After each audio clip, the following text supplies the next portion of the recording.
The Ministry of Crime Prevention and Persons with Disabilities has identified a pressing challenge for individuals with physical disabilities in Saint Lucia, particularly amputees who face difficulties in accessing affordable prosthetics. In response, the government is taking significant steps to establish the island's first prosthetic center, marking a crucial advancement toward inclusivity and self-sufficiency.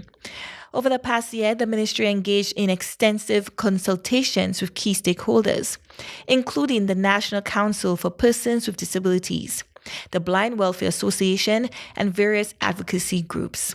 The Honorable Jeremiah Normert, Minister for Persons with Disabilities, noted that during these discussions, a common concern emerged. The high cost and limited accessibility of prosthetic devices continue to be significant barriers for those in need. I think every person in Saint Lucia or everyone who has a physical disability should be able to afford, because this is not a luxury, it is a necessity, and it can really help empower an individual.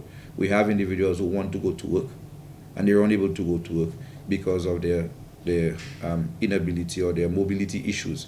So we really want to solve that problem. To address this issue, the ministry has collaborated with 2 agencies and several Saint Lucians who have expressed a desire to support the initiative. Plans are currently underway to finalize a location for the new prosthetic center, with the government allocating nearly $300,000 in the national budget to kickstart the project. We've been in conversation and consultation with 2 agencies and other solutions who have shown an interest for persons with disability, and we've been able to identify a location. Very soon we'll be able to make a public announcement about the location.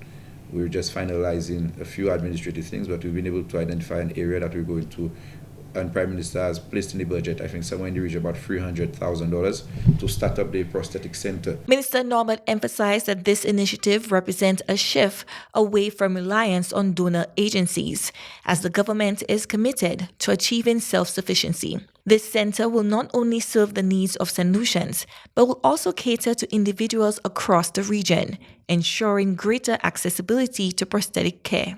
We operate in a time when we've seen what happened with the USAID. You cannot always depend on donor agencies, and we want to be able to become almost self-sufficient in that regard and have our own centers where we do our own procurement, train our own individuals here, get them certified, and be able to set up a prosthetic center that can serve as a prosthetic center, not just for Saint Lucia, but the hope is to be able to serve for the OECS and serve more or less like a regional hub. This groundbreaking development promises to transform lives, offering hope and improve mobility for individuals with disabilities. Further details, including the center's location and operational timeline, will be announced soon. Chloe Dantes, Embassy Prime.